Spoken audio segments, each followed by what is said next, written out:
करिए कि 63 साल हो गए 1947 तो भी, तो असी ये जोड़ा संघर्ष है जोड़ा अनोखा है, अद्भुत है, बड़ा सानू प्रेरणा दे रहा है।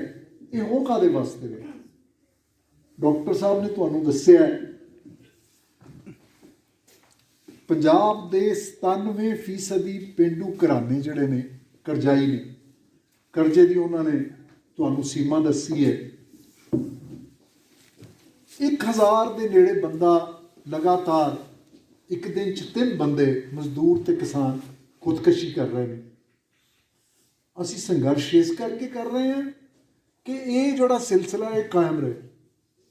ये तो निगाह सरकार इस सिस्टम नूं जिहदे च किसान भुखा मर रहा है, खेती चों बाहर निकल रहा है, खुदकशी कर रहा है, गुजारा नहीं कर सकता, पिंडां च बदहाली है, उन्होंने भी बदलना चाह रही है।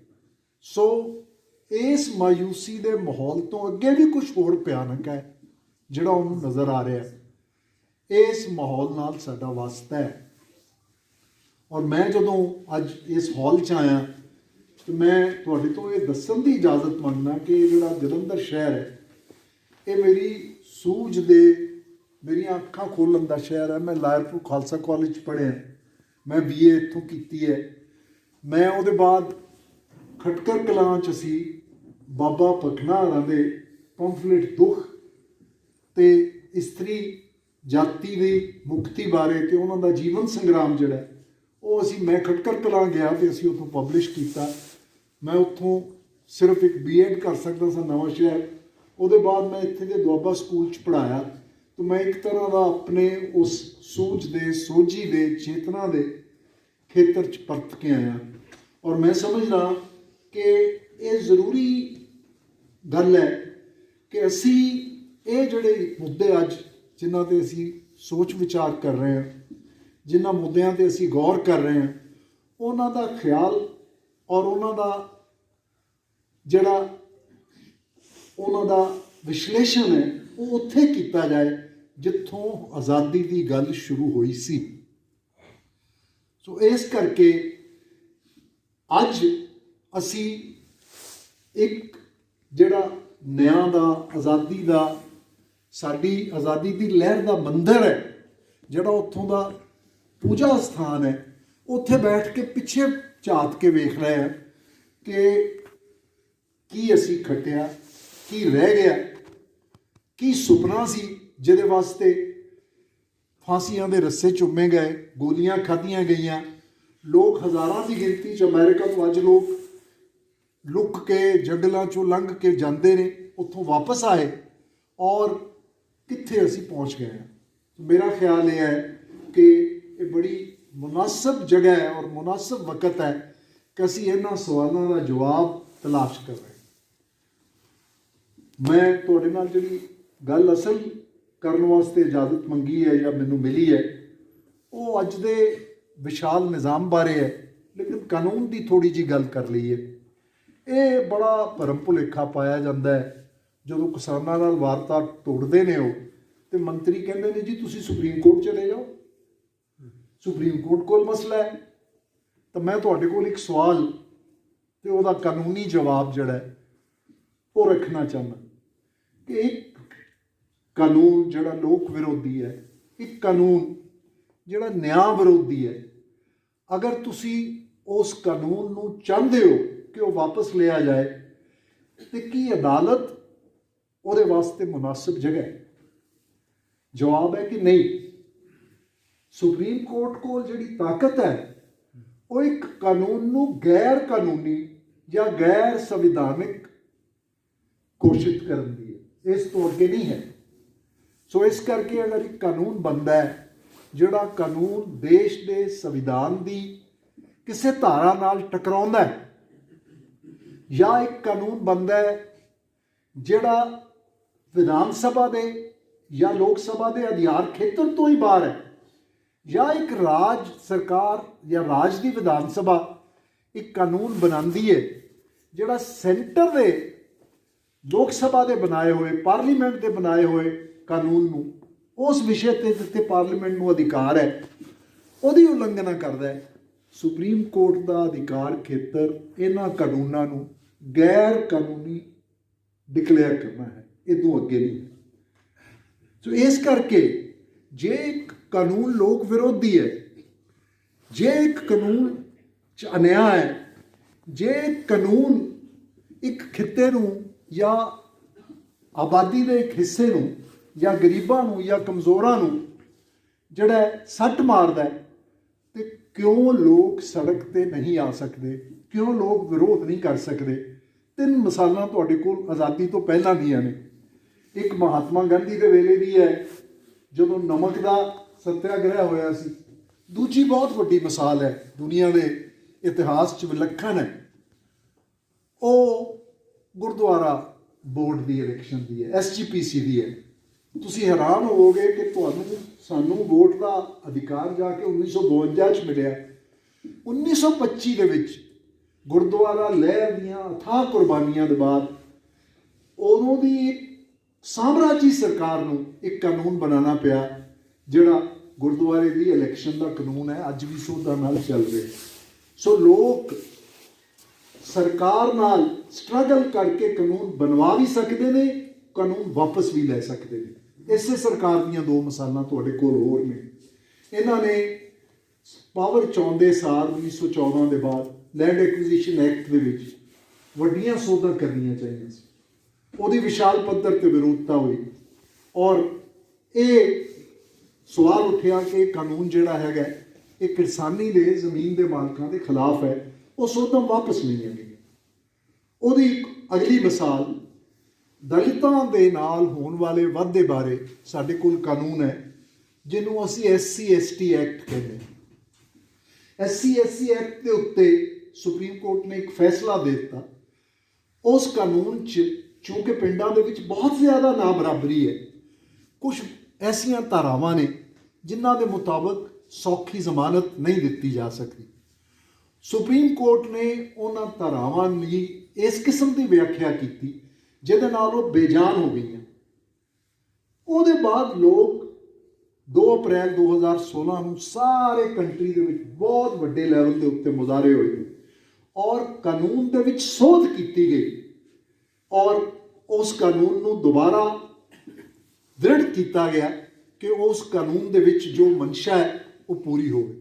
ਸੋ ਇਸ ਕਰਕੇ ਜਦੋਂ ਇਹ ਸਵਾਲ ਉਠਾਇਆ ਜਾਂਦਾ ਹੈ ਕਿ ਜੇ ਲੋਕ ਕਿਸੇ ਕਾਨੂੰਨ ਤੋਂ ਨਿਰਾਸ਼ ਨੇ, ਜੇ ਲੋਕ ਸਮਝਦੇ ਨੇ ਕਿ ਕੋਈ ਕਾਨੂੰਨ ਲੋਕ ਵਿਰੋਧੀ ਹੈ, ਜੇ ਕੋਈ ਕਾਨੂੰਨ ਲੋਕਾਂ ਦੇ ਆਰਥਿਕ ਜਾਂ ਸਮਾਜਿਕ ਹਿੱਤਾਂ 'ਤੇ ਸੱਟ ਮਾਰਦਾ ਹੈ, ਤਾਂ ਉਹਨਾਂ ਦਾ ਇਹ ਜਮਹੂਰੀਅਤ ਦੇ ਵਿੱਚ ਨਿਆਂਪੂਰਵਕ ਹੱਕ ਹੈ ਕਿ ਉਹ ਉਸ ਕਾਨੂੰਨ ਦੇ ਖਿਲਾਫ ਰੋਸ ਪ੍ਰਗਟ ਕਰਨ, ਉਹਦੀ ਵਿਰੋਧਤਾ ਕਰਨ, ਸੜਕਾਂ 'ਤੇ ਆਉਣ। ਸੋ ਇਹ ਇੱਕ ਮੁੱਦਾ ਜਿਹੜਾ ਸਾਡੇ ਲਈ ਸਮਝਣਾ ਬਹੁਤ ਜ਼ਿਆਦਾ ਜ਼ਰੂਰੀ ਹੈ। ਦੂਜੀ ਗੱਲ ਜਿਹੜੀ ਸੁਪਰੀਮ ਕੋਰਟ ਬਾਰੇ ਜਾਣਨੀ ਸਾਡੇ ਲਈ ਬਹੁਤ ਜ਼ਰੂਰੀ ਹੈ, ਸੁਪਰੀਮ ਕੋਰਟ ਦਾ ਜਿਹੜਾ ਪਿਛਲੇ ਕੁਝ ਸਾਲਾਂ ਦਾ ਕਿਰਦਾਰ ਹੈ ਉਹ ਬੜਾ ਨਿਰਾਸ਼ਾਜਨਕ ਹੈ। ਸੁਪਰੀਮ ਕੋਰਟ ਕੋਲ ਡੀਮੋਨੇਟਾਈਜੇਸ਼ਨ, ਜਦੋਂ ਨੋਟਬੰਦੀ ਕੀਤੀ ਗਈ, ਉਹਦਾ ਆਮ ਲੋਕਾਂ ਦੀ ਜ਼ਿੰਦਗੀ 'ਤੇ ਬੜਾ ਭਿਆਨਕ ਅਸਰ ਪਿਆ। ਨੋਟਬੰਦੀ ਦਾ ਕਾਨੂੰਨ ਜਿਹੜਾ ਹੈ ਉਹਦੇ 'ਚ ਬਹੁਤ ਸਾਰੀਆਂ ਕਾਨੂੰਨੀ ਖਾਮੀਆਂ ਸਨ, ਉਹਨਾਂ ਨੂੰ ਚੈਲੰਜ ਕੀਤਾ ਗਿਆ। ਸੁਪਰੀਮ ਕੋਰਟ ਨੇ ਉਹਨੂੰ ਐਡਮਿਟ ਕਰਕੇ ਠੰਡੇ ਬਸਤੇ 'ਚ ਪਾ ਕੇ ਹਜੇ ਤੱਕ ਰੱਖਿਆ ਹੋਇਆ। ਦੂਸਰਾ ਇੱਕ ਕਾਨੂੰਨ ਜਿਹੜਾ ਸੁਪਰੀਮ ਕੋਰਟ ਕੋਲ ਚੈਲੰਜ ਹੋਇਆ ਉਹ ਇਲੈਕਟੋਰਲ ਬੌਂਡਸ ਦਾ ਸੀ, ਜਿਹਦੇ ਰਾਹੀਂ ਵੱਡੀਆਂ ਕੰਪਨੀਆਂ ਪਾਰਟੀਆਂ ਨੂੰ ਪੈਸਾ ਦਿੰਦੀਆਂ ਸਨ ਔਰ ਉਸ ਪੈਸੇ ਦੀ ਪਰਦਾਪੋਸ਼ੀ ਕੀਤੀ ਜਾਂਦੀ ਸੀ। ਉਹਨੂੰ ਚੁਣੌਤੀ ਦਿੱਤੀ ਗਈ, ਉਹ ਵੀ ਅਜੇ ਸੁਪਰੀਮ ਕੋਰਟ ਨੇ ਅਲਮਾਰੀ ਦੇ ਵਿੱਚ ਬੰਦ ਕਰਕੇ ਐਡਮਿਟ ਕਰਕੇ ਰੱਖਿਆ ਹੋਇਆ। ਆਰਟੀਕਲ 370 ਦਾ ਜਿਹੜਾ ਕਾਨੂੰਨ ਚੈਲੰਜ ਹੋਇਆ ਉਹਦੇ 'ਤੇ ਵੀ ਕੋਈ ਨਿਆਂ ਨਹੀਂ ਹੋ ਰਿਹਾ। ਸੋ ਇਸ ਕਰਕੇ ਇਹਦੇ ਨਾਲੋਂ ਵੱਡੀ ਵੇਬ ਫੈਲਾਉਣ ਵਾਲੀ ਕੋਈ ਗੱਲ ਜਾਂ ਦਲੀਲ ਨਹੀਂ ਹੈ ਕਿ ਜੇ ਤੁਹਾਨੂੰ ਕਾਨੂੰਨ ਰਾਸ ਨਹੀਂ ਤਾਂ ਤੁਸੀਂ ਜਾ ਕੇ ਅਦਾਲਤ ਦਾ ਦਰਵਾਜ਼ਾ ਖੜਕਾਓ। ਕਿਸਾਨਾਂ ਦਾ ਜਿਹੜਾ ਸੰਘਰਸ਼ ਹੈ ਉਹ ਸੰਵਿਧਾਨ ਦੇ ਪੱਖੋਂ, ਕਾਨੂੰਨ ਦੇ ਪੱਖੋਂ ਜਾਇਜ਼ ਹੈ ਔਰ ਦਰ ਹਕੀਕਤ ਕਿਸਾਨ ਜਿਹੜੇ ਨੇ ਉਹ ਸੰਵਿਧਾਨ ਤੇ ਕਾਨੂੰਨ ਦੀ ਲੜਾਈ ਲੜ ਰਹੇ। ਜਦੋਂ ਇਸ ਮੁਲਕ ਦਾ ਸੰਵਿਧਾਨ ਬਣਿਆ ਤੇ ਅਸੀਂ दो तरह के प्रभाव ने इस संविधान च। मैं समझना कि गल मैं अज तुहाडे नाल ये भी जरूर करनी चाहना कि संविधान नूं अपनाइए, संविधान की राखी करिए। संविधान दे विच बहुत कुछ ऐसा है जिहड़ा शहीदां दे खून ते पसीने चों निकलिया होया है, और जिहड़ी मौजूदा सरकार या ढांचा है इस संविधान नूं पेतला करन दी और उहदियां उन्हां कदरां कीमतां नूं दी उलंघना करन दी पूरी कोशिश करदी है।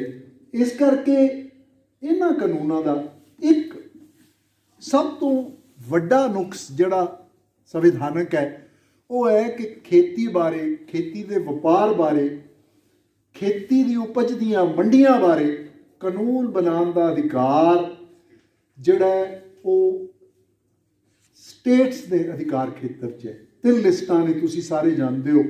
एक लिस्ट है जिहदे च केंद्र कानून बना सकता है, एक सांझी लिस्ट है जिहदे च दोवें बना सकते हैं, ते जिहड़ा पार्लीमेंट का कानून है वो हावी हुंदा है, ते तीजी स्टेट लिस्ट है। स्टेट लिस्ट दीयां जिहड़ियां एंट्रीज 14 ते 28 ने, उन्हां दे अधिकार खेत्र च कानून आउंदे ने। सो सीधा साधा कानून के पक्ष तो ये जिहड़े एक्ट ने ये संविधान की उलंघना करते हैं। एक शब्द होर इहदे बारे कहांगा, वो है कि एसेंशियल कमोडिटीज़ एक्ट, जरूरी वस्तां बारे कानून जिहड़ा ये शुरू किया गया दूजी वार के दौरान, क्योंकि सडनली महसूस किया गया खाण पीन दीयां चीज़ां की, जरूरी चीज़ां की, कंट्री की अर्थ व्यवस्था कम आने वाली चीज़ों की कमी होवे तो की किया जाए। 1955 असीं अपना एक्ट बना लिया। ये एक्ट बुनियादी तौर पर उपभोक्ता की, आम आदमी की, गरीब आदमी की रखे वाली बनिया।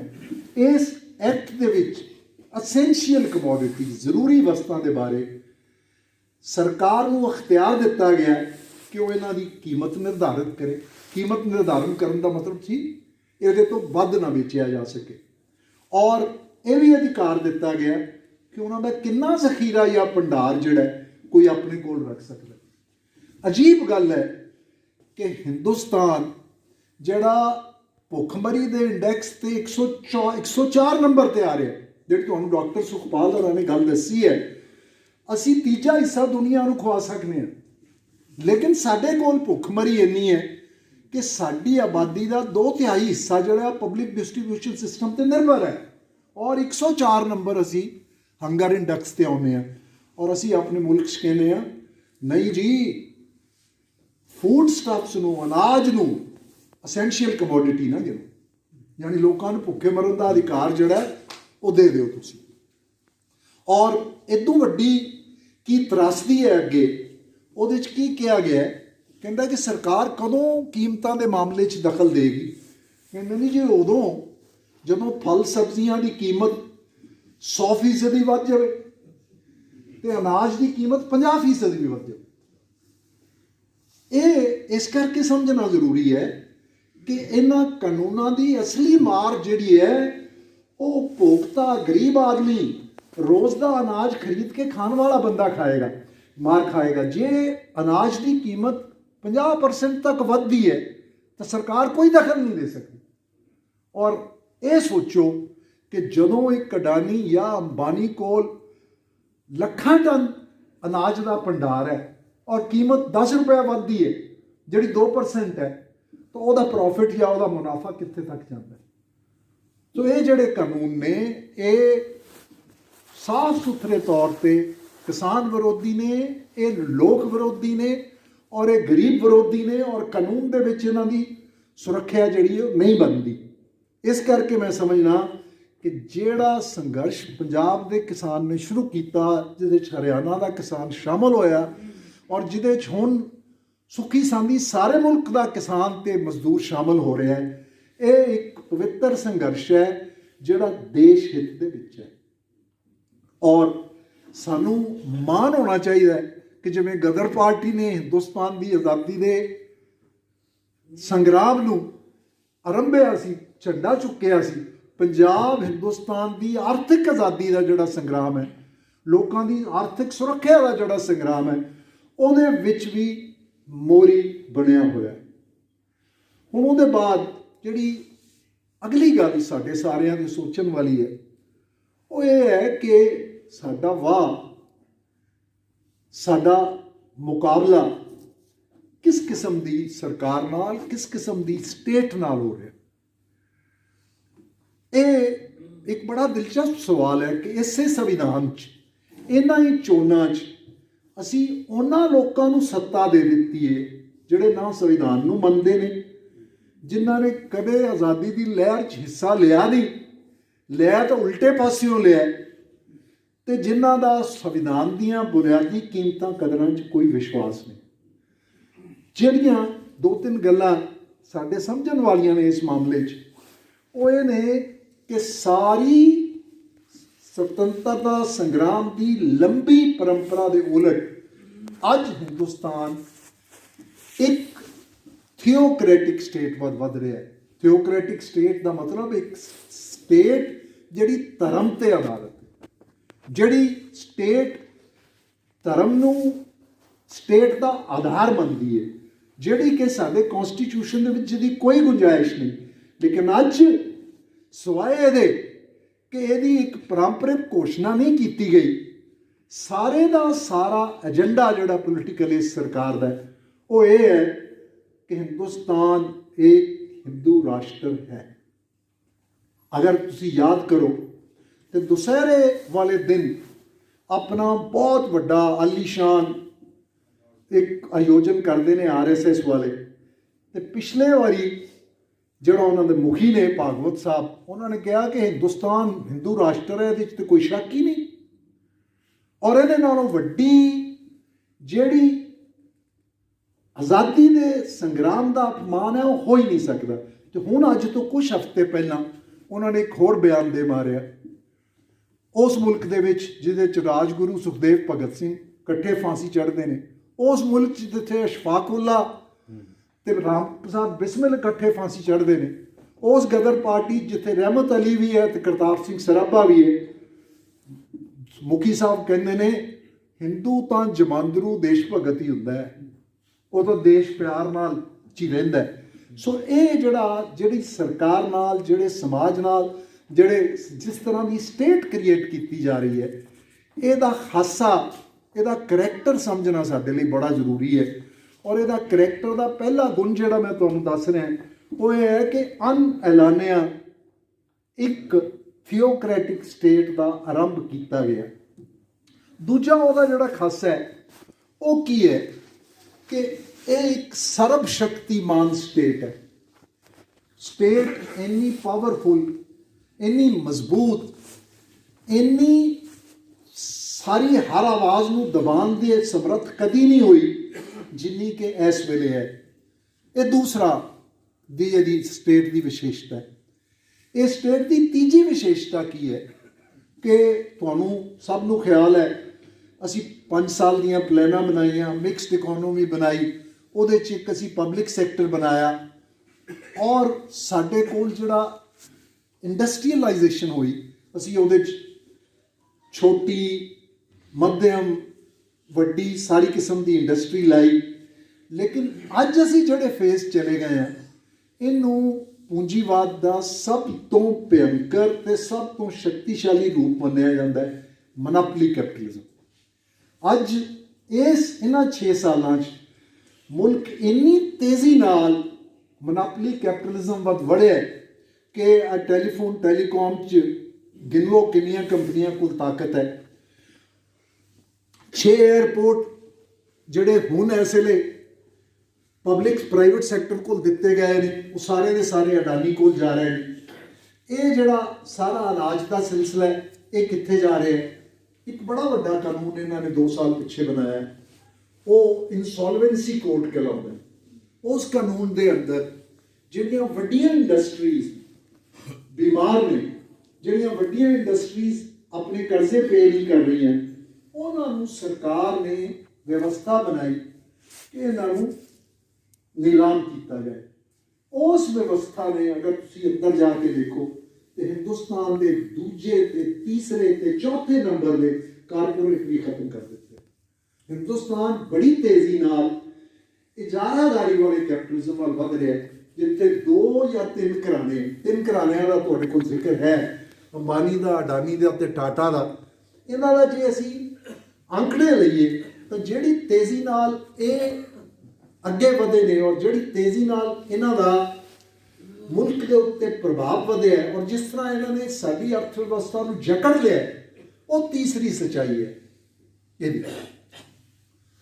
ਅਗਲਾ ਇੱਕ ਹੋਰ ਜਿਹੜਾ ਉੱਭਰ ਰਹੀ ਸਟੇਟ ਦਾ ਕਰੈਕਟਰ ਹੈ, ਉਹ ਹੈ ਜਿਹੜਾ ਮੀਡੀਆ, ਜਿਹੜਾ ਜਾਣਕਾਰੀ ਹੈ, ਜਿਹੜਾ ਤੱਥਾਂ ਨੂੰ ਪੇਸ਼ ਕਰਨਾ, ਮੰਨਣਾ, ਸੁਣਨਾ ਹੈ, ਉਹਦੀ ਮਨਾਪਲੀ ਜਿਹੜੀ ਹੈ ਉਹ ਕਿਸ ਹੱਦ ਤੱਕ ਚਲੀ ਗਈ ਹੈ। ਅੱਜ ਤੁਸੀਂ ਇਸ ਗੱਲ ਤੇ ਵਿਚਾਰ ਕਰੋ। ਅਸੀਂ ਅੰਬਾਨੀ ਦੀ ਉਪਸਥਿਤੀ ਜਾਂ ਹਾਜ਼ਰੀ ਵੇਖ ਰਹੇ ਹਾਂ ਫੂਡ ਦੀ ਮਾਰਕੀਟ 'ਚ। ਇਲੈਕਟ੍ਰੋਨਿਕ ਮੀਡੀਆ ਦੇ ਵਿੱਚ 21% ਮਲਕੀਅਤ ਇਕੱਲੇ ਅੰਬਾਨੀ ਗਰੁੱਪ ਦੀ ਹੈ ਔਰ ਜਿੰਨੇ ਇਲੈਕਟ੍ਰੋਨਿਕ ਚੈਨਲ ਨੇ ਉਹਨਾਂ ਇਲੈਕਟ੍ਰੋਨਿਕ ਚੈਨਲ ਦੇ ਉੱਤੇ ਜਿਹੜਾ ਕਬਜ਼ਾ ਹੈ ਉਹ ਕਾਰਪੋਰੇਟ ਸੈਕਟਰ ਦਾ। ਨਤੀਜਾ ਕੀ ਹੈ? ਨਤੀਜਾ ਕੀ ਹੈ ਕਿ ਤੁਹਾਨੂੰ ਜੋ ਵਿਖਾਇਆ ਜਾਏਗਾ, ਤੁਹਾਨੂੰ ਜੋ ਸੁਣਾਇਆ ਜਾਏਗਾ, ਤੁਹਾਨੂੰ ਜੋ ਦੱਸਿਆ ਜਾਏਗਾ, ਉਹ ਉਹੋ ਹੀ ਹੋਏਗਾ ਜਿਹੜਾ ਉਹਨਾਂ ਕਾਰਪੋਰੇਟਸ ਨੂੰ ਵਾਰਾ ਖਾਏਗਾ। ਅਤੇ ਜੇ ਸਰਕਾਰ ਉਹਨਾਂ ਦੀ ਮਰਜ਼ੀ ਨਾਲ ਚੱਲੇਗੀ ਤਾਂ ਸਰਕਾਰ ਨੂੰ ਵਾਰਾ ਖਾਏਗਾ। ਤੁਸੀਂ ਜ਼ਰੂਰ ਪੜ੍ਹਿਆ ਹੋਏਗਾ ਪਿਛਲੇ ਦਿਨਾਂ 'ਚ ਔਰ ਹੁਣ ਜਿਹੜਾ ਬਹੁਤ ਜ਼ਿਆਦਾ ਤੇਜ਼ੀ ਨਾਲ ਆ ਰਿਹਾ, ਟੈਲੀਵਿਜ਼ਨ ਦੇ ਉੱਤੇ ਜਿਹੜਾ ਕਮਾਈ ਦਾ ਸਾਧਨ ਹੈ, ਉਹ ਇਹ ਨਿਰਣਾ ਹੈ ਕਿ ਕਿਸੇ ਪ੍ਰੋਗਰਾਮ ਨੂੰ ਕਿੰਨੇ ਲੋਕ ਵੇਖਦੇ ਨੇ। ਉਹਨੂੰ TRP ਰੇਟਿੰਗ ਕਹਿੰਦੇ। TRP ਰੇਟਿੰਗ 'ਚ ਅਗਰ ਗੜਬੜ ਕਰਦੇ ਹੋ ਤਾਂ ਮੋਇਆ ਚੈਨਲ ਵੀ ਉੱਠ ਜਾਂਦਾ, ਕਿਉਂਕਿ ਜਿਹੜਾ ਇਸ਼ਤਿਹਾਰ ਹੈ, ਇਸ਼ਤਿਹਾਰ ਉਹਦੇ ਲਈ ਆਮਦਨ ਦਾ ਜ਼ਰੀਆ ਹੈ। ਇਸ਼ਤਿਹਾਰ ਉਹਨੂੰ ਦਿੱਤਾ ਜਾਂਦਾ ਹੈ ਜਿਹੜੇ ਚੈਨਲ ਨੂੰ ਲੋਕ ਵੇਖਦੇ ਨੇ। ਚੈਨਲ ਕਿਹੜੇ ਨੂੰ ਲੋਕ ਵੇਖਦੇ ਨੇ? ਜਿਹਦਾ TRP ਰੇਟ ਜ਼ਿਆਦਾ ਹੈ। ਹੁਣ ਬੰਬੇ 'ਚ ਜਿਹੜੀ BARC ਕੰਪਨੀ ਹੈ, ਉਹਦੇ ਬਾਰੇ ਜੋ ਪਰਦਾ ਫਾਸ਼ ਹੋਇਆ, ਉਹ ਇਹ ਫਾਸ਼ ਹੋਇਆ ਕਿ TRP ਰੇਟਿੰਗ ਕਿਸ ਤਰ੍ਹਾਂ ਰਿਸ਼ਵਤ ਲੈ ਕੇ ਕੰਪਨੀਆਂ ਨੂੰ ਦਿੱਤੀ ਜਾਂਦੀ ਸੀ। ਔਰ ਉਹਦੇ 'ਚ ਜਿਹੜੀ ਅੱਜ ਕੱਲ੍ਹ ਜਾਣਕਾਰੀ ਬਾਹਰ ਆ ਰਹੀ ਹੈ, ਉਹ ਤੁਸੀਂ ਸਾਰਿਆਂ ਨੇ ਵੇਖੀ ਹੈ ਕਿ ਜਿਹੜਾ ਇਸ ਸਰਕਾਰ ਦਾ ਬੜਾ ਚਹੇਤਾ ਇੱਕ TV ਪੱਤਰਕਾਰ ਸੀ ਅਰਨਬ ਗੋਸਵਾਮੀ, ਉਹ ਤੇ ਉਸ ਕੰਪਨੀ ਦਾ ਪਾਰਥੋ ਆਪਸ ਦੇ ਵਿੱਚ ਗੱਲਬਾਤ ਕਰ ਰਹੇ ਨੇ, ਜਿਹਦੇ 'ਚੋਂ ਐਸੀਆਂ ਜਾਣਕਾਰੀਆਂ ਬਾਹਰ ਆਈਆਂ ਨੇ ਜਿਹੜੀਆਂ ਦੇਸ਼ ਦੀ ਸੁਰੱਖਿਆ ਲਈ ਬਹੁਤ ਗੰਭੀਰ ਅਰਥ ਰੱਖਦੀਆਂ ਨੇ। ਸੋ ਇਸ ਸਥਿਤੀ 'ਚ ਜਿਹੜਾ ਅਗਲਾ ਸਵਾਲ ਸਾਡੇ ਲਈ ਬਹੁਤ ਅਹਿਮ ਹੈ, ਉਹ ਇਹ ਹੈ ਕਿ ਸਾਡੇ ਕੋਲ ਸੱਚ ਪਹੁੰਚੇਗਾ ਕਿਵੇਂ? ਜੇ ਕੋਈ ਗੱਲ ਸਹੀ ਕਰੇਗਾ, ਦੂਸਰੇ ਕੋਲ ਜਾਏਗੀ ਕਿਵੇਂ? ਜਿਹੜੇ ਜਾਣਕਾਰੀ ਦੇ, ਜਿਹੜੇ ਪ੍ਰਸਾਰ ਦੇ ਜਿਹੜੇ ਸਾਧਨ ਨੇ, ਜਿਹੜਾ ਮੀਡੀਆ ਹੈ, ਉਹਦਾ ਟੋਟਲ ਕੰਟਰੋਲ ਜਿਹੜਾ ਹੈਗਾ ਉਹ ਚੰਦ ਹੱਥਾਂ 'ਚ ਚਲਾ ਜਾਏਗਾ। ਉਹ ਤੇ ਸਰਕਾਰ ਅਗਰ ਮਿਲ ਜਾਣਗੇ ਤਾਂ ਲੋਕਾਂ ਦੀ ਆਵਾਜ਼ ਜਿਹੜੀ ਹੈ ਉਹ ਕਿਤੇ ਪਹੁੰਚ ਨਹੀਂ ਪਾਏਗੀ। ਸੋ ਇਸ ਕਰਕੇ ਅਸੀਂ ਇਸ ਸੰਦਰਭ ਦੇ ਵਿੱਚ ਦੇਖਣਾ ਅੱਜ ਦੇ ਮਾਹੌਲ ਨੂੰ। ਸੁਖਪਾਲ ਜੀ ਨੇ ਸਾਨੂੰ ਬਹੁਤ ਸਾਰੇ ਦੂਜੇ ਪਹਿਲੂਆਂ ਬਾਰੇ ਗੱਲਬਾਤ ਕੀਤੀ ਹੈ। ਮੈਂ ਇਸ ਗੱਲ ਦਾ ਜ਼ਿਕਰ ਕਰ ਰਿਹਾ ਕਿ ਅਸੀਂ ਜਿਹੜੇ ਚੁਫੇਰੇ 'ਚ, ਜਿਹੜੇ ਮਾਹੌਲ 'ਚ ਰਹਿ ਰਹੇ ਹਾਂ, ਉਹਦੇ 'ਚ ਕਿਹੜੀਆਂ ਸ਼ਕਤੀਆਂ ਨੇ ਜਿਨ੍ਹਾਂ ਨਾਲ ਸਾਡਾ ਵਾਹ ਪੈਣਾ ਹੈ, ਜਿਹਦੇ ਨਾਲ ਕਿਸਾਨਾਂ ਦਾ ਵਾਹ ਪੈ ਰਿਹਾ ਹੈ ਔਰ ਜਿਹਦੇ ਨਾਲ ਸਾਡਾ ਕੱਲ੍ਹ ਨੂੰ ਲਗਾਤਾਰ ਮੁਕਾਬਲਾ ਰਹਿਣਾ। ਔਰ ਮੈਂ ਜਦੋਂ ਧਿਆਨ ਨਾਲ, ਗੌਰ ਨਾਲ ਵੇਖਣਾ ਤੇ ਮੈਂ ਕਿਸਾਨਾਂ ਦੀ ਜਿਹੜੀ ਇਹ ਲਹਿਰ ਹੈ, ਜਿਹੜਾ ਕਿਸਾਨਾਂ ਦਾ ਇਹ ਸੰਘਰਸ਼ ਹੈ, ਇਹਦੇ ਬਾਰੇ ਇਸ ਕਰਕੇ ਨਤਮਸਤਕ ਹੋ ਰਿਹਾ ਕਿ ਲੜਾਈ ਤਾਂ ਉਹਨਾਂ ਨੇ ਆਪਣੀ ਲੜਨੀ ਹੈ, ਉਹਨਾਂ ਦੀ ਲੜਾਈ ਤਾਂ ਅਜੇ ਜਾਰੀ ਹੈ, ਪਰ ਸਾਡੇ ਲਈ ਉਹਨਾਂ ਨੇ ਬੜਾ ਕੁਝ ਜਿੱਤ ਲਿਆ ਹੈ। ਜਿਹੜੀ ਗੱਲ ਮੈਂ ਚਾਹੁੰਦਾ ਕਿ ਤੁਸੀਂ ਮਹਿਸੂਸ ਕਰੋ, ਉਹ ਕਿਹੜੀਆਂ ਗੱਲਾਂ ਨੇ ਜਿਹੜੀਆਂ ਕਿਸਾਨਾਂ ਨੇ ਸਾਡੇ ਵਾਸਤੇ ਹਾਸਲ ਕਰ ਲਈਆਂ ਨੇ ਔਰ ਜਿਨ੍ਹਾਂ ਕਰਕੇ ਸਾਨੂੰ ਉਹਨਾਂ ਦੇ ਸ਼ੁਕਰਗੁਜ਼ਾਰ ਹੋਣਾ ਚਾਹੀਦਾ ਹੈ। ਔਰ ਸਾਨੂੰ ਉਹਨਾਂ ਦੇ ਨਾਲ ਸਹਿਯੋਗ ਦੇਣਾ ਚਾਹੀਦਾ ਹੈ। ਦੇਖਣ ਵਾਲੀ ਗੱਲ ਇਹ ਹੈ, ਪਹਿਲੀ ਗੱਲ ਕਿ ਕਿਸਾਨ ਸੰਘਰਸ਼ ਨੇ ਇੱਕ ਐਡੀ ਸਰਵ ਸ਼ਕਤੀਮਾਨ ਵਿਵਸਥਾ ਨੂੰ, ਜਿਹਨੂੰ ਚੁਣੌਤੀ ਦੇਣਾ ਨਾਮੁਮਕਿਨ ਸੀ, ਜੜ੍ਹਾਂ ਤੋਂ ਹਿਲਾ ਛੱਡਿਆ। ਇਹ ਬਹੁਤ ਵੱਡੀ ਗੱਲ ਹੈ, ਕਿਉਂਕਿ ਜਿੱਥੇ ਆਵਾਜ਼ ਉਠਾਉਣ ਦਾ ਇਮਕਾਨ ਹੀ ਨਜ਼ਰ ਨਹੀਂ ਸੀ ਆਉਂਦਾ, ਉੱਥੇ ਤੁਸੀਂ ਵੇਖ ਰਹੇ ਹੋ ਕਿਸ ਤਰ੍ਹਾਂ ਘਬਰਾਹਟ ਕਿਹਦੇ 'ਤੇ ਹੈ। ਕਿਸਾਨਾਂ ਨੇ ਇਸ ਗਹਿਰਾਈ ਨਾਲ, ਇਸ ਗੰਭੀਰਤਾ ਨਾਲ ਆਪਣੇ ਮੁੱਦੇ ਉਠਾਏ ਨੇ ਕਿ ਪੱਪੜੀ ਬੋਲਣ ਲੱਗਿਆਂ ਸੈਕਟਰੀਆਂ ਦੇ ਮੂੰਹਾਂ 'ਤੇ ਜੰਮਦੀ ਹੈ। ਲਾਜਵਾਬ ਮਿਨਿਸਟਰ ਹੁੰਦੇ ਨੇ ਔਰ ਉਹਨਾਂ ਨੇ ਸਾਨੂੰ ਸਾਡਾ ਸਰਕਾਰ ਦੀਆਂ ਅੱਖਾਂ 'ਚ ਅੱਖਾਂ ਪਾ ਕੇ ਗੱਲ ਕਰਨ ਦਾ ਅਧਿਕਾਰ ਮੋੜ ਦਿੱਤਾ। ਉਹ ਅਜੇ ਉੱਥੇ ਨੇ, ਸਿਆਲ 'ਚ ਰਾਤਾਂ ਕੱਟ ਰਹੇ ਨੇ, ਲੇਕਿਨ ਉਹਨਾਂ ਨੇ ਮੁਲਕ ਲਈ ਇਹ ਬਹੁਤ ਵੱਡਾ ਕੰਮ ਜਿਹੜਾ ਉਹ ਕਰ ਦਿੱਤਾ। ਇੱਕ ਮੋਰਚਾ ਜਿਹੜਾ ਉਹਨਾਂ ਨੇ ਫਤਿਹ ਕਰ ਲਿਆ। ਦੂਸਰੀ ਜਿਹੜੀ ਗੱਲ ਮੈਂ ਤੁਹਾਡੇ ਨਾਲ ਕਹਿਣਾ ਚਾਹੁੰਦਾ, ਜਿਹੜਾ ਇਹ ਸਰਕਾਰ ਦਾ ਦੂਜਾ ਵੱਡਾ ਹਥਿਆਰ ਹੈ, ਉਹ ਕੀ ਹੈ? ਸੰਘਾਤਮਕ ਸੰਘ 'ਚ ਸੰਘ। ਹਿੰਦੁਸਤਾਨ ਬਹੁਤ ਸਾਰੀਆਂ ਜ਼ੁਬਾਨਾਂ, ਬਹੁਤ ਸਾਰੇ ਧਰਮ, ਬਹੁਤ ਸਾਰੇ ਰਸਮੋ ਰਿਵਾਜ ਦਾ ਬੜਾ ਸ਼ਾਨਦਾਰ ਮੁਲਕ ਹੈ, ਬਾਗ ਹੈ ਖੂਬਸੂਰਤ। ਔਰ ਇਹ ਜਿਹੜੀ ਪੋਲੀਟੀਕਲ ਸੈਟਅਪ ਜਿਹੜਾ ਸਾਡੇ ਨਾਲ ਹੁਣ, ਜਿਹਦੇ ਨਾਲ ਸਾਨੂੰ ਜੂਝਣਾ ਪੈ ਰਿਹਾ, ਇਹਨਾਂ ਨੇ ਕੀ ਕੀਤਾ? ਇਹਨਾਂ ਨੇ ਸਾਰੇ ਹਿੰਦੁਸਤਾਨ 'ਚੋਂ ਇੱਕ ਥੋੜ੍ਹੀਆਂ ਜਿਹੀਆਂ ਸਟੇਟਾਂ ਦਾ ਏਰੀਆ ਚੁਣ ਲਿਆ, ਜਿਹਨੂੰ ਅਸੀਂ ਕਾਊ ਬੈਲਟ ਕਹਿ ਸਕਦੇ ਹਾਂ। ਉੱਥੇ ਇਹਨਾਂ ਨੇ ਆਪਣੀ ਸਿਆਸਤ ਇਹ ਕੀਤੀ ਹੈ ਕਿ ਹਿੰਦੂ ਤੇ ਮੁਸਲਮਾਨ ਦੀ ਨਫ਼ਰਤ ਜਿਹੜੀ ਹੈ ਉਹ ਗੂੜੀ ਕੀਤੀ ਜਾਏ। ਇੰਨੀ ਜ਼ਿਆਦਾ ਮੁਸਲਮਾਨ ਦੀ ਨਫ਼ਰਤ ਜਿਹੜੀ ਹੈ ਵਧਾਈ ਜਾਏ ਕਿ ਲੋਕ ਮੁਸਲਮਾਨ ਨੂੰ, ਪਾਕਿਸਤਾਨ ਨੂੰ ਤੇ ਆਤੰਕਵਾਦ ਨੂੰ ਇੱਕੋ ਗੱਲ ਸਮਝਣ ਲੱਗ ਜਾਣ। ਤੇ ਇਹ ਸੋਚ ਕੇ ਕਿ ਇਹ ਜਿਹੜੀ ਪਾਰਟੀ ਇਸ ਵੇਲੇ ਸਾਡੇ ਉੱਤੇ ਰਾਜ ਕਰ ਰਹੀ ਹੈ, ਇਹ ਸਾਨੂੰ ਬਚਾ ਰਹੀ ਹੈ, ਔਰ ਜੇ ਮੁਲਕ ਨੂੰ ਬਚਾਉਣਾ ਹੈ ਤੇ ਫਿਰ ਅਸੀਂ ਮੁਲਕ ਨੂੰ ਇਹਨਾਂ ਤਿੰਨੇ ਸ਼ਕਤੀਆਂ ਤੋਂ ਬਚਾਉਣਾ ਹੈ। ਇਹ ਕਾਫੀ ਹੈ। ਗਰੀਬੀ ਵੱਧ ਰਹੀ ਹੈ, ਲੋਕਾਂ ਦੇ ਮਸਲੇ ਹੱਲ ਨਹੀਂ ਹੋ ਰਹੇ, ਵਿਕਾਸ ਨਹੀਂ ਹੋ ਰਿਹਾ। ਇਹ ਗੱਲਾਂ ਜਿਹੜੀਆਂ ਨੇ, ਇਹਨਾਂ ਨੂੰ ਅੱਖੋਂ ਪਰੋਖੇ ਕਰੋ। ਪੁਲਵਾਮਾ 'ਤੇ ਹਮਲਾ ਹੋਇਆ, ਬਾਲਾਕੋਟ 'ਤੇ ਅਸੀਂ ਹਮਲਾ ਕਰਾਂਗੇ। ਅਸੀਂ ਕੰਟਰੀ ਦੇ ਵਿੱਚ ਬਹੁ ਗਿਣਤੀ ਜਿਹੜੀ ਹੈ ਉਹਨੂੰ ਸੰਭਾਲਣ ਵਾਲੇ ਹਾਂ। ਇਹ ਜਿਹੜਾ ਹੈ, ਇਹ ਮਾਡਲ ਆਪਣੇ ਜ਼ਿਹਨ ਦੇ ਵਿੱਚ ਚੰਗੀ ਤਰ੍ਹਾਂ ਸਮਝ ਲਓ।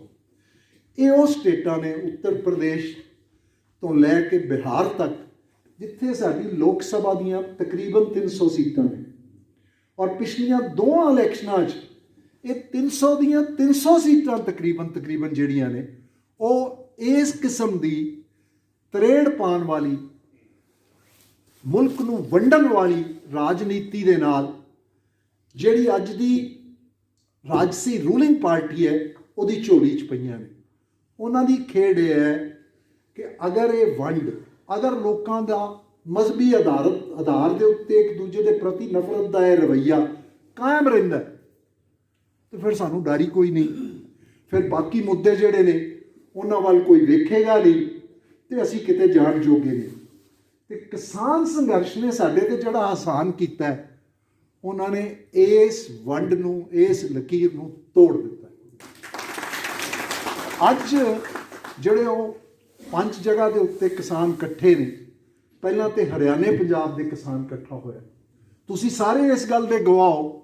ਇਹ ਮੁੱਦਾ ਉਠਾਇਆ ਗਿਆ ਜੀ SYL ਦੀ ਨਹਿਰ ਸਾਡੀ ਬਣਾ ਕੇ ਦਿਓ। ਹਰਿਆਣੇ ਦੇ ਮੰਤਰੀ ਇਕੱਠੇ ਹੋ ਗਏ, ਉਸ ਰੂਲਿੰਗ ਪਾਰਟੀ ਦੇ ਲੋਕ ਇਕੱਠੇ ਹੋ ਗਏ ਕਿ ਜੀ ਸਾਨੂੰ ਤੇ ਪਹਿਲਾਂ ਨਹਿਰ ਚਾਹੀਦੀ ਹੈ। ਕਿਸਾਨ ਹਰਿਆਣੇ ਦਾ ਉੱਠਿਆ, ਉਹਨੇ ਕਿਹਾ ਬਿਲਕੁਲ ਨਹੀਂ, ਅਸੀਂ ਆਪੇ ਆਪਣਾ ਮਸਲਾ ਹੱਲ ਕਰ ਲਾਂਗੇ, ਇਹ ਸਾਡੇ ਵੱਡੇ ਭਰਾ ਨੇ। ਇਹ ਜਿਹੜੀ ਪਾੜੋ ਤੇ ਰਾਜ ਕਰੋ ਵਾਲੀ ਉਹ ਸਾਮਰਾਜੀ ਨੀਤੀ ਸੀ, ਉਹਨੂੰ ਪਹਿਲੀ ਸੱਟ ਵੱਜੀ। ਉੱਤਰ ਪ੍ਰਦੇਸ਼ ਦੇ ਵੈਸਟ ਉੱਤਰ ਪ੍ਰਦੇਸ਼ ਦਾ ਜਦੋਂ ਕਿਸਾਨ ਆਇਆ ਤਾਂ ਉਹਦੇ 'ਚ ਮੁਸਲਮਾਨ ਵੱਡੀ ਗਿਣਤੀ 'ਚ ਆਇਆ, ਸਾਊਥ ਦਾ ਕਿਸਾਨ ਆਇਆ। ਸੋ ਦੂਜਾ ਤੋਹਫਾ ਜਿਹੜਾ ਸਾਨੂੰ ਕਿਸਾਨ ਸੰਘਰਸ਼ ਨੇ ਦੇ ਦਿੱਤਾ ਹੋਇਆ, ਉਹ ਇਸ ਪਾੜੋ ਤੇ ਰਾਜ ਕਰੋ ਦੀ ਨੀਤੀ, ਜਿਹੜੀ ਨੀਤੀ ਕਹਿੰਦੀ ਹੈ ਕਿ ਸਾਰੇ ਮਸਲਿਆਂ ਨੂੰ ਛੱਡ ਦਿਓ ਤੇ ਸਿਰਫ ਇਸ ਤਰੀਕੇ ਨਾਲ ਰਾਜ ਕਰੋ ਜਿਹਨੂੰ ਮੈਂ ਕਹਿ ਰਿਹਾ ਸੰਘ 'ਚ ਸੰਘ ਬਣਾਉਣਾ, ਕਿ ਸਾਰੇ ਮੁਲਕ ਦੇ ਵਿੱਚ ਇੱਕ ਥੋੜ੍ਹੀਆਂ ਜਿਹੀਆਂ ਸਟੇਟਾਂ ਦੇ ਉੱਤੇ ਇਹ ਨਫ਼ਰਤ ਦੀ ਰਾਜਨੀਤੀ ਇੰਨੀ ਭਾਰੀ ਕਰ ਦਿਓ, ਇੰਨੀ ਪ੍ਰਭਾਵਸ਼ਾਲੀ ਕਰ ਦਿਓ ਕਿ ਬਾਕੀ ਤਾਂ ਤੁਹਾਨੂੰ ਕੋਈ ਫਿਰ ਮੁਸ਼ਕਿਲ ਹੈ ਨਹੀਂ। ਤੁਸੀਂ ਅਗਰ ਇਹਨੂੰ ਸਮਝਣਾ ਹੈ ਤਾਂ 1 ਮਿੰਟ ਲਈ ਆਪਣੇ ਆਪ ਨੂੰ ਪਾਕਿਸਤਾਨ ਦੇ ਹਾਲਾਤ ਜਿਹੜੇ ਨੇ ਉਹਨਾਂ ਨਾਲ ਜਾਣੂ ਕਰਵਾਓ। ਪਾਕਿਸਤਾਨ ਦੇ ਤੁਸੀਂ ਜਾਣਦੇ ਹੋ 4 ਸੂਬੇ ਨੇ। ਪਾਕਿਸਤਾਨ ਦਾ ਸਭ ਤੋਂ ਵੱਡਾ ਸੂਬਾ ਉੱਥੋਂ ਦਾ ਪੰਜਾਬ ਹੈ 62%। ਉੱਥੋਂ ਦੇ ਦੂਸਰਾ ਸੂਬਾ ਸਿੰਧ ਹੈ। ਉੱਥੋਂ ਦਾ ਚੌਥਾ ਜਿਹੜਾ ਹੈ ਉਹ ਨਾਰਥ ਵੈਸਟ ਫਰੰਟੀਅਰ ਪ੍ਰੋਵਿੰਸ ਹੈ, ਜਿਹੜਾ ਹੁਣ ਪਖਤੂਨਿਸਤਾਨ ਅਖਵਾਉਂਦਾ ਹੈ।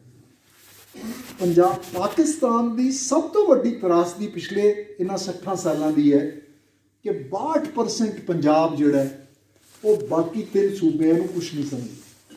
ਔਰ ਪਾਕਿਸਤਾਨ ਬਾਰੇ ਕਿਹਾ ਜਾਂਦਾ ਹੈ ਕਿ ਨਾ ਪੰਜਾਬ ਦਾ ਜਿਹੜਾ ਐਡਾ ਭਾਰ ਹੈ ਪਾਕਿਸਤਾਨ ਨੂੰ ਜੁੜਨ ਦਿੰਦਾ ਤੇ ਨਾ ਟੁੱਟਣ ਦਿੰਦਾ। ਸੋ ਇਹ ਜਿਹੜੀ ਇੱਕ ਸੰਘ ਦੇ ਵਿੱਚ ਨਵਾਂ ਸੰਘ ਕ੍ਰੀਏਟ ਕਰਕੇ ਮੁਲਕ ਦੇ ਵਿੱਚ ਇੱਕ ਕੁਝ ਸਟੇਟਾਂ ਦੇ ਵਿੱਚ ਇਸ ਤਰ੍ਹਾਂ ਦੀ ਨਫ਼ਰਤ ਫੈਲਾ ਕੇ ਇਸ ਨਫ਼ਰਤ ਦੀ ਰਾਜਨੀਤੀ ਨੂੰ ਕਾਇਮ ਕਰਕੇ ਨੇ ਨਾਕਾਮ ਕੀਤਾ ਹੈ।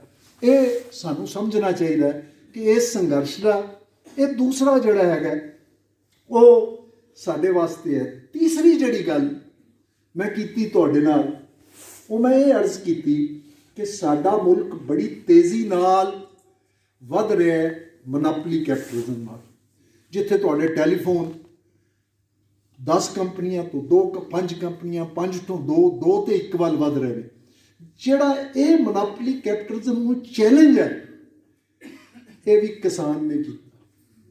ਕੋਈ ਰਿਲਾਇੰਸ ਨੂੰ ਮਾੜਾ ਕਹਿੰਦਾ ਸੀ, ਕੋਈ ਅਡਾਨੀ ਵੱਲ ਉਂਗਲੀ ਚੁੱਕਦਾ ਸੀ, ਕੋਈ ਨਹੀਂ ਸੀ ਚੁੱਕਦਾ। ਇੱਕ ਅੱਧੇ ਪੋਲੀਟੀਸ਼ੀਅਨ ਨੇ ਜੇ ਜ਼ਿਕਰ ਕੀਤਾ, ਤੁਹਾਡੇ ਸਾਹਮਣੇ ਰਫਾਇਲ ਦਾ ਜ਼ਿਕਰ ਆਇਆ। ਰਫਾਇਲ ਦੇ ਵਿੱਚ ਅੰਬਾਨੀਆਂ ਦੀ ਇੱਕ ਕੰਪਨੀ ਨੂੰ ਬੜਾ ਵੱਡਾ ਨਜਾਇਜ਼ ਫਾਇਦਾ ਦਿੱਤਾ ਗਿਆ, ਸੁਪਰੀਮ ਕੋਰਟ ਤੱਕ ਨੇ ਕਲੀਨ ਚਿੱਟ ਦਿੱਤੀ। ਪੰਜਾਬ ਦੇ ਕਿਸਾਨਾਂ ਨੇ ਉੱਠ ਕੇ ਇਸ ਮੋਨੋਪੋਲੀ ਕੈਪੀਟਲਿਜ਼ਮ ਨੂੰ ਆਪਣੇ ਅੰਦਰ ਵਾਲੇ ਕਮਰਿਆਂ 'ਚ ਜਾਣ ਤੇ ਮਜਬੂਰ ਕੀਤਾ। ਸੋ ਇਹਦੇ ਬਾਰੇ ਵੀ ਇਸ ਕਿਸਾਨ ਸੰਘਰਸ਼ ਨੇ ਸਾਡੇ ਤੇ ਉਪਕਾਰ ਕੀਤਾ। ਉਹਨਾਂ ਨੇ ਸਾਨੂੰ ਇਸ ਵੱਧ ਰਹੇ ਖਤਰੇ ਦਾ ਅਹਿਸਾਸ ਕਰਾਇਆ ਔਰ ਇਹਦਾ ਸਾਹਮਣਾ ਕਰਨ ਵਾਸਤੇ।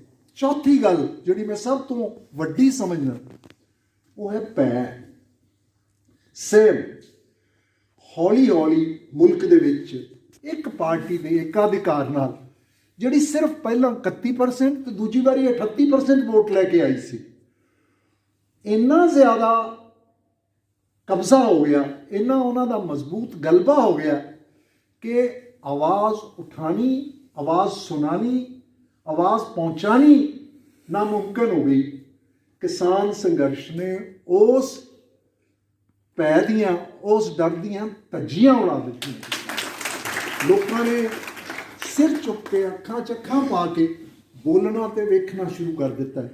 सो मैं कहना किसानां ने ये जिहड़ा साडा रिपब्लिक है, ਇਹ ਸਾਡੀ ਜਿਹੜੀ ਆਜ਼ਾਦੀ ਹੈ, ਜਿਹੜੀ ਸਾਡੇ ਸੁਪਨਿਆਂ ਦੀ ਪੂਰੀ ਆਜ਼ਾਦੀ ਨਹੀਂ, ਜਿਹਦੇ ਲਈ ਇਸ ਗਦਰ ਪਾਰਟੀ ਦੇ ਸ਼ਹੀਦਾਂ ਨੇ ਇੰਨਾ ਵੱਡਾ ਯੋਗਦਾਨ ਉਸ ਵੇਲੇ ਪਾਇਆ ਸੀਗਾ। ਕਿਸਾਨਾਂ ਨੇ ਉਸ ਆਜ਼ਾਦੀ ਵਾਸਤੇ, ਉਸ ਜਿਹੜੀ ਨਿਡਰਤਾ ਹੈ, ਉਸ ਜਿਹੜਾ ਆਤਮ ਸਨਮਾਨ ਹੈ, ਉਹਨੂੰ ਬਹਾਲ ਕਰਨ ਵਾਸਤੇ, ਉਹਨੂੰ ਖੜਾ ਕਰਨ ਵਾਸਤੇ ਸਾਡੇ ਲਈ ਬੜਾ ਕੁਝ ਹਾਸਲ ਕਰ ਲਿਆ। ਇਸ ਕਰਕੇ ਵੀ ਮੈਂ ਕਹਿੰਦਾ ਕਿ ਸਾਨੂੰ ਸਿਰ ਨਿਵਾਉਣਾ ਚਾਹੀਦਾ ਹੈ ਇਸ ਸੰਘਰਸ਼ ਦੇ ਅੱਗੇ। ਫਿਰ ਅਗਲਾ ਸਵਾਲ ਹੈ ਕਿ ਇਹ ਜਿਹੜੀ ਵਿਵਸਥਾ ਚੱਲ ਰਹੀ ਸੀ, ਜਿਹੜੀ ਵਿਵਸਥਾ ਦੇ ਵਿੱਚ ਸਾਰੇ ਦਾ ਸਾਰਾ ਜਿਹੜਾ ਜ਼ੋਰ ਹੈ ਉਹ ਕਾਹਦੇ ਤੇ ਹੈ? ਡੈਮੋਕ੍ਰੇਸੀ ਕਿਉਂ ਲਿਓ ਲੈ ਗਈ ਹੈ? ਡੈਮੋਕ੍ਰੇਸੀ ਉਹ ਹੈ ਜਿਹਦੇ 'ਚ ਮੈਂ ਤੇ ਤੁਸੀਂ ਵੋਟ ਪਾ ਕੇ ਲੋਕਾਂ ਨੂੰ ਚੁਣਨੇ ਆ। ਇੱਕ ਕਾਰਨ ਜੇ ਮੈਂ ਸੋਚਦਾ ਤੇ ਲੱਭਦਾ, ਡੈਮੋਕ੍ਰੇਸੀ ਨੂੰ ਚੋਣ ਪ੍ਰਣਾਲੀ ਅਗਵਾ ਕਰਕੇ ਲੈ ਗਈ। ਡੈਮੋਕ੍ਰੇਸੀ ਬਣ ਗਈ 5 ਸਾਲਾਂ ਬਾਅਦ ਵੋਟ ਪਾਉਣ ਦੀ ਪ੍ਰਕਿਰਿਆ, ਜਿਹਦੇ 'ਚ ਲੋਕ ਤੁਹਾਨੂੰ ਸਾਨੂੰ ਵੰਡ ਕੇ ਵਰਗਲਾ ਕੇ ਆਪਣਾ ਵੋਟ ਲੈ ਕੇ 5 ਸਾਲ ਦੇ ਰਾਜ ਦਾ ਪਰਮਿਟ ਲੈ ਕੇ ਚਲੇ ਗਏ। 5 ਸਾਲ ਉਹਨਾਂ ਨੇ ਤੁਹਾਡੇ ਕੋਲ ਨਹੀਂ ਆਉਣਾ। ਜਿਹੜੀਆਂ ਪਾਰਟੀਆਂ ਹਾਰ ਗਈਆਂ ਉਹਨਾਂ ਦਾ ਵੀ ਤੁਹਾਡੀ ਜ਼ਿੰਦਗੀ 'ਚ ਕੋਈ ਦਖਲ ਨਹੀਂ। ਸੋ ਇਹ ਜਿਹੜਾ ਪ੍ਰੋਸੈਸ ਹੈ ਜਿਹਦੇ 'ਚ ਇੱਕ ਪਾਰਟੀ ਜਿੱਤ ਗਈ, ਬਾਕੀ ਦੀਆਂ ਪਾਰਟੀਆਂ ਹਾਰ ਕੇ ਬੈਠ ਗਈਆਂ, ਲੋਕਾਂ ਦੀ ਆਵਾਜ਼ ਸੁਣਨ ਵਾਲਾ ਕੋਈ ਨਾ ਰਿਹਾ, ਉਹਦਾ ਹੱਲ ਕੀ ਹੈ? ਉਹਦਾ ਹੱਲ ਹੈ ਲੋਕਾਂ ਦੀ ਆਪਣੀ ਆਵਾਜ਼ ਉਠਾਉਣ ਵਾਸਤੇ, ਲੋਕਾਂ ਦੀ ਆਪਣੀ ਆਵਾਜ਼ ਪਹੁੰਚਾਉਣ ਵਾਸਤੇ ਜ਼ਰੀਏ ਚਾਹੀਦੇ ਨੇ। ਉਹ ਜ਼ਰੀਆ ਕੀ ਹੈ? ਉਹ ਜ਼ਰੀਆ ਸਿਵਲ ਸੁਸਾਇਟੀ, ਉਹ ਜ਼ਰੀਆ ਲੋਕਾਂ ਦੇ ਸੰਗਠਨ। ਸੋ ਕਿਸਾਨਾਂ ਨੇ ਸਾਡੇ ਵਾਸਤੇ ਹਿੰਦੁਸਤਾਨ ਦੇ ਵਿੱਚ ਪਹਿਲੀ ਵਾਰੀ ਸਿਵਲ ਸੁਸਾਇਟੀ ਦੀ ਲੋੜ, ਸਿਵਲ ਸੁਸਾਇਟੀ ਦੀ ਹੋਂਦ ਤੇ ਸਿਵਲ ਸੁਸਾਇਟੀ ਦੀ ਤਾਕਤ ਦਾ ਅਹਿਸਾਸ ਸਾਨੂੰ ਕਰਾਇਆ ਹੈ। ਸੋ ਇਸ ਕਰਕੇ ਇਹ 5 ਗੱਲਾਂ ਜਿਹੜੀਆਂ ਨੇ, ਮੈਂ ਸਮਝਦਾ ਇਹ ਗੱਲਾਂ ਸਾਡੇ ਲਈ ਇੰਨੀਆਂ ਵੱਡਮੁੱਲੀਆਂ ਨੇ। ਇਹਨਾਂ ਗੱਲਾਂ ਨੇ ਆਗਾਜ਼ ਕੀਤਾ ਹੈ ਹਿੰਦੁਸਤਾਨ ਦੇ ਅਗਲੇ ਪੜਾਅ ਦਾ। ਹੁਣ ਮੈਂ ਇਜਾਜ਼ਤ ਚਾਹਾਂਗਾ ਤੁਹਾਡੇ ਨਾਲ ਉਹ ਗੱਲ ਦੁਹਰਾਉਣ ਦੀ ਜਿਹੜੀ ਗੱਲ ਡਾਕਟਰ ਪਰਮਿੰਦਰ ਹੋਰਾਂ ਨੇ ਕਹੀ ਹੈ। ਅਸੀਂ ਲੜੇ ਕਾਹਦੇ ਵਾਸਤੇ? ਅਸੀਂ ਲੜੇ ਹਿੰਦੁਸਤਾਨ ਦੀ ਆਜ਼ਾਦੀ ਵਾਸਤੇ, ਔਰ ਆਜ਼ਾਦੀ ਅਸੀਂ ਲਈ ਵੀ। ਇਹ ਵੱਖਰੀ ਗੱਲ ਹੈ ਉਹਦਾ ਸਿਹਰਾ ਕਿਹਨੂੰ ਘੱਟ ਮਿਲਿਆ, ਕਿਹਨੂੰ ਵੱਧ ਮਿਲਿਆ। ਸਾਨੂੰ ਨਾਲ ਜਿਹੜੀ ਜਮਹੂਰੀਅਤ ਮਿਲ ਗਈ ਉਹ ਤਾਂ ਝੁੰਗੇ 'ਚ ਮਿਲ ਗਈ। ਉਹ ਕਿਉਂ ਮਿਲ ਗਈ? ਕਿਉਂਕਿ 1919 'ਚ ਜਦੋਂ ਪਹਿਲੀ ਜੰਗ ਖਤਮ ਹੋਈ, ਤੇ ਜਿਹੜਾ ਇਤਿਹਾਸ ਨੂੰ ਜ਼ਰਾ ਗਹਿਰਾਈ ਨਾਲ ਵੇਖਦਾ ਹੈ ਉਹਨੂੰ ਇਹ ਪਤਾ ਲੱਗ ਜਾਂਦਾ ਹੈ ਕਿ ਪਹਿਲੀ ਜੰਗ ਦੇ ਇੰਗਲੈਂਡ ਜਾਂ ਅੰਗਰੇਜ਼, ਜਿਹੜੀ ਕਿ ਸਭ ਤੋਂ ਵੱਡੀ ਸਾਮਰਾਜੀ ਸ਼ਕਤੀ ਸੀ, ਉਹਨੂੰ ਬਹੁਤ ਬੁਰੀ ਤਰ੍ਹਾਂ ਕਮਜ਼ੋਰ ਕਰ ਦਿੱਤਾ। ਇਹ ਗੱਲ ਬੜੀ ਗਹਿਰਾਈ ਨਾਲ ਸਮਝਣ ਦੀ ਹੈ ਕਿ 1919 'ਚ ਦੁਨੀਆ ਦੀ ਰਾਜਨੀਤੀ ਨੂੰ ਸਮਝਣ ਵਾਲਿਆਂ ਦੀ ਸਮਝ 'ਚ ਇਹ ਗੱਲ ਆ ਗਈ ਕਿ ਇਹ ਹੁਣ ਬਹੁਤ ਦੇਰ ਰਹਿਣ ਵਾਲਾ ਸਾਮਰਾਜ ਨਹੀਂ। ਉਹਦਾ ਹਿੰਦੁਸਤਾਨ 'ਤੇ ਕੀ ਅਸਰ ਪਿਆ ਕਿ ਵੀਰ ਸਾਵਰਕਰ ਵਰਗੇ ਲੋਕ ਇੱਕ ਪਾਸੇ ਬੈਠ ਗਏ, ਜਿਹੜੇ ਅੰਗਰੇਜ਼ਾਂ ਕੋਲੋਂ ਮਾਫੀਆਂ ਮੰਗ ਕੇ ਆਏ ਸਨ। ਉਹਨਾਂ ਨੇ ਕਿਹਾ ਜੀ ਇਹ ਤਾਂ 2 ਨੇਸ਼ਨ ਨੇ ਇੰਡੀਆ 'ਚ, ਔਰ ਚੋਰ ਸੱਕੇ ਭਰਾ ਸਨ। ਮੁਸਲਿਮ ਲੀਗ ਨੇ ਵੀ ਇਸ ਵਿਚਾਰ ਨੂੰ ਫੜ ਲਿਆ, ਪਾਰਟੀਸ਼ਨ ਹੋ ਗਿਆ। ਪਾਰਟੀਸ਼ਨ ਹੋਣ ਦੇ ਬਾਅਦ ਕਿਉਂਕਿ ਫਿਰ ਇਸ ਗੱਲ ਦੀ ਉਡੀਕ ਹੋ ਗਈ ਕਿ ਇਹ ਮੁਲਕ ਟੁੱਟੇਗਾ। ਇਹ ਕੋਈ ਸੰਜੋਗ ਨਹੀਂ ਹੈ ਕਿ 1925 ਵਿੱਚ ਬਣਨ ਵਾਲੀ RSS ਜਿਹੜੀ ਹੈ ਉਹਨੇ ਆਜ਼ਾਦੀ ਨਾਲ ਕੋਈ ਸਰੋਕਾਰ ਨਹੀਂ ਰੱਖਿਆ। ਕਿਉਂਕਿ ਉਹ ਬਣੀ ਕਾਹਦੇ ਵਾਸਤੇ ਸੀ? ਉਹ ਬਣੀ ਸੀ ਕਿ ਹੁਣ ਅਖੀਰ ਇੱਥੋਂ ਸਾਮਰਾਜਵਾਦੀ ਜਾਣਗੇ ਤੇ ਇਸ ਜ਼ਮੀਨ ਤੇ ਕਬਜ਼ਾ ਕਰਨਾ। ਉਹਨਾਂ ਨੇ ਇੱਕ ਧਰਮ ਨਿਭਾਇਆ। ਉਹਨਾਂ ਨੇ ਗੋਰੇ ਦੇ ਜਿਹੜੇ ਅੱਜ ਰਾਜ ਕਰਨ ਲਈ ਬੈਠੇ ਹੋਏ ਨੇ, ਇਹਨਾਂ ਨੇ ਇੱਕ ਆਵਾਜ਼ ਗੋਰੇ ਹਾਕਮ ਦੇ ਖਿਲਾਫ ਨਹੀਂ ਚੁੱਕੀ। ਇੱਕ ਬੰਦਾ ਗ੍ਰਿਫਤਾਰ ਨਹੀਂ ਹੋਇਆ। ਕੋਈ ਸ਼ਹਾਦਤ ਦਾ ਨਾਂ ਤੇ ਦੂਰ ਤੱਕ ਦੀ ਗੱਲ ਹੈ।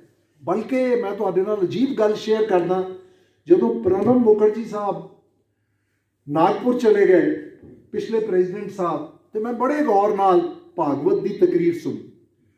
ਭਾਗਵਤ ਬੋਲ ਰਿਹਾ ਹੈ ਹੈਡ ਗਵਾਰ ਬਾਰੇ, ਜਿਹੜਾ RSS ਦਾ ਪਹਿਲਾ ਮੁਖੀ ਹੈ। ਮੈਂ ਕਿਹਾ ਵੀ ਇਹ ਕੀ ਗੱਲ ਕਰਨਗੇ?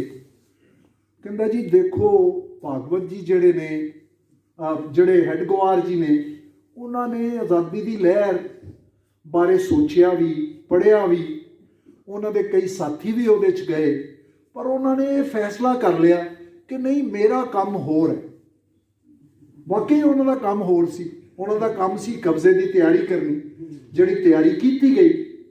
ਔਰ RSS ਦੇ ਜਿਹੜੇ ਸਭ ਤੋਂ ਵੱਡੇ ਆਈਡੀਓਲੌਗ ਨੇ, ਵਿਚਾਰਧਾਰਾ ਦੇ ਸ਼ਕਤੀਸ਼ਾਲੀ ਸਤੰਭ ਸਮਝੇ ਜਾਂਦੇ ਨੇ, ਉਹ ਦੀਨ ਦਿਆਲ ਉਪਾਧਿਆਏ ਸਾਹਿਬ ਨੇ। ਉਹਨਾਂ ਦੀ ਮੈਂ ਅੱਜ ਛੋਟੀ ਜਿਹੀ ਕਿਤਾਬ ਲੈ ਕੇ ਆਇਆ।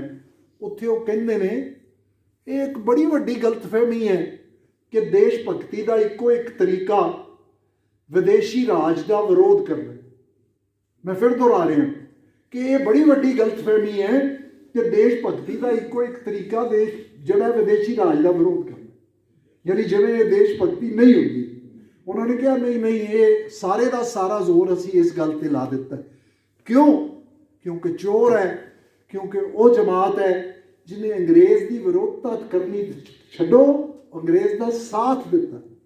ਸਭ ਤੋਂ ਵੱਡਾ ਜਿਹੜਾ ਉਹਨਾਂ ਦਾ ਅੱਜ ਇੱਕ ਚਾਨਣ ਮੁਨਾਰਾ ਹੈ, ਸ਼ਿਆਮਾ ਪ੍ਰਸਾਦ ਮੁਖਰਜੀ ਹੈ। ਸ਼ਿਆਮਾ ਪ੍ਰਸਾਦ ਮੁਖਰਜੀ 1950 ਦੇ ਕਰੀਬ ਵਿਹਲਾ ਹੋ ਗਿਆ, ਹਿੰਦੂ ਮਹਾਸਭਾ ਚੋਂ ਨਿਕਲ ਗਿਆ, ਜਨਸੰਘ ਬਣ ਗਈ, ਉਹਨੂੰ ਲੀਡਰ ਕੋਈ ਨਹੀਂ ਸੀ। ਸੋ ਲੀਡਰ ਨੂੰ ਪਾਰਟੀ ਚਾਹੀਦੀ ਸੀ, ਪਾਰਟੀ ਨੂੰ ਲੀਡਰ ਚਾਹੀਦਾ ਸੀ। ਲੇਕਿਨ ਜਿਹੜੀ ਗੱਲ ਦਿਲਚਸਪ ਹੈ, 1937 ਤੋਂ ਲੈ ਕੇ 1941 ਤੱਕ ਸ਼ਿਆਮਾ ਪ੍ਰਸਾਦ ਮੁਖਰਜੀ ਹਿੰਦੂ ਮਹਾਸਭਾ ਨਾਲ, ਮੁਸਲਿਮ ਲੀਗ ਨਾਲ ਮਿਲਿਆ ਔਰ ਬੰਗਾਲ ਦੀ ਸਰਕਾਰ ਦੇ ਵਿੱਚ ਮੰਤਰੀ ਬਣਿਆ। ਔਰ ਉਹਨੇ ਇੱਕ ਚਿੱਠੀ ਲਿਖੀ ਗੋਰੇ ਨੂੰ, ਉਸ ਵੇਲੇ ਮੂਵਮੈਂਟ ਚੱਲ ਰਹੀ ਸੀ ਭਾਰਤ ਛੋੜੋ ਦੀ, ਅੰਗਰੇਜ਼ ਦੀ ਵਿਰੋਧਤਾ ਦੀ। ਔਰ ਉਸ ਚਿੱਠੀ 'ਚ ਉਹਨੇ ਲਿਖਿਆ ਕਿ ਇਸ ਵੇਲੇ ਜਿਹੜੇ ਸ਼ਾਸਨ ਦੀ ਵਿਰੋਧਤਾ ਕਰ ਰਹੇ ਨੇ, ਉਹਨਾਂ ਨੂੰ ਜ਼ੋਰ ਨਾਲ ਕੁਚਲਣ ਦੀ ਲੋੜ ਹੈ। ਔਰ ਮੇਰਾ ਉੱਥੇ ਨਹੀਂ, ਸਿੰਧ 'ਚ ਵੀ, ਉਸ ਵੇਲੇ ਦੇ ਨਾਰਥ ਵੈਸਟ ਫਰੰਟੀਅਰ ਪ੍ਰੋਵਿੰਸ 'ਚ ਵੀ ਮੁਸਲਿਮ ਲੀਗੀ ਸ਼ਕਤੀਆਂ ਤੇ ਉਸ ਵੇਲੇ ਦੀ ਹਿੰਦੂ ਮਹਾਸਭਾ ਨੇ ਮਿਲ ਕੇ ਸਰਕਾਰਾਂ ਬਣਾਈਆਂ। ਸੋ ਜਿਨ੍ਹਾਂ ਲੋਕਾਂ ਨੂੰ ਅਸੀਂ ਅੱਜ ਮੁਲਕ ਦਾ ਕਬਜ਼ਾ ਦੇਣ ਬੈਠੇ ਹਾਂ, ਇਹ ਉਹ ਲੋਕ ਨੇ ਜਿਹੜੇ ਨਾ ਸਿਰਫ ਆਜ਼ਾਦੀ ਦੀ ਲਹਿਰ ਤੋਂ ਦੂਰ ਸਨ, ਜਿਹੜੇ ਉਸ ਵੇਲੇ ਦੀ ਸਰਕਾਰ ਨਾਲ ਕੋਲੈਬੋਰੇਟ ਕਰ ਰਹੇ ਸੀ। ਇਸ ਕਰਕੇ ਕਿਸਾਨਾਂ ਨੇ ਸਾਡੇ ਵਾਸਤੇ ਆਪਣੀ ਇਸ ਆਜ਼ਾਦੀ ਨੂੰ, ਆਪਣੀ ਰਿਪਬਲਿਕ ਨੂੰ ਮੁੜ ਆਪਣੇ ਲਈ ਵਾਪਸ ਲੈਣ ਲਈ, ਖੋਹਣ ਲਈ ਜਿਹੜਾ ਮੁੱਢ ਬੰਨ੍ਹ ਦਿੱਤਾ ਹੈ, ਇਹ ਇਸ ਅੰਦੋਲਨ ਦੀ ਅਗਲੀ ਵੱਡੀ ਗੱਲ ਹੈ। ਔਰ ਅਖੀਰ ਤੇ ਮੈਂ ਤੁਹਾਤੋਂ ਇਹ ਕਹਿਣ ਦੀ ਇਜਾਜ਼ਤ ਮੰਗਾਂਗਾ ਕਿ ਸਾਨੂੰ ਇਸ ਅੰਦੋਲਨ ਨੇ ਇਹ ਸਿਖਾ ਦਿੱਤਾ ਹੈ ਕਿ ਹੱਕ ਆਪਣੇ ਆਪ ਹੀ ਲੈਣੇ ਪੈਂਦੇ, ਨਿਆਂ ਆਪ ਹੀ ਲੈਣਾ ਪੈਂਦਾ ਹੈ। ਇੱਕ ਸਮਾਜ ਨੇ ਤਾਂ ਹੀ ਨਿਆਂਪੂਰਕ ਬਣਨਾ ਹੈ ਜੇ ਉੱਥੋਂ ਦੇ ਰਹਿਣ ਵਾਲੇ ਬੰਦੇ ਜਿਹੜੇ ਨੇ, ਖੈਰਾਤ 'ਚ ਨਿਆਂ ਨਹੀਂ ਮਿਲਦਾ, ਦਾਨ 'ਚ ਨਹੀਂ ਮਿਲਦਾ, ਅਹਿਸਾਨ 'ਚ ਨਹੀਂ ਮਿਲਦਾ। ਇਸ ਕਰਕੇ ਅੱਜ ਅਸੀਂ ਜਿੱਥੇ ਬੈਠੇ ਹਾਂ, ਉੱਥੇ ਇਹ ਮਹਿਸੂਸ ਕਰੀਏ ਕਿ ਇਹ ਜਿਹੜਾ ਸੰਘਰਸ਼ ਹੈ, ਇਹ ਸਾਡੇ ਸਾਰਿਆਂ ਲਈ ਜਗਾਉਣ ਵਾਲਾ ਵੀ ਸੰਘਰਸ਼ ਹੈ। ਔਰ ਇਹ ਇਸ ਮੁਲਕ ਦੇ ਅਗਲੇ ਸਮਾਜਿਕ, ਆਰਥਿਕ ਤੇ ਅਣਖ ਦੀ ਆਜ਼ਾਦੀ ਦੇ ਸੰਘਰਸ਼ ਦਾ, ਜਮਹੂਰੀਅਤ ਦੀ ਆਜ਼ਾਦੀ ਦੇ ਸੰਘਰਸ਼ ਦਾ ਆਰੰਭ ਹੈ। ਔਰ ਇਹਦੇ ਵਿੱਚ ਸਾਨੂੰ ਆਪਣਾ ਹਿੱਸਾ ਜਿਹੜਾ ਆਪਣੇ ਵਿਧ ਮੁਤਾਬਕ ਪਾਉਣਾ ਚਾਹੀਦਾ। ਤੁਹਾਡਾ ਸਭ ਦਾ ਬਹੁਤ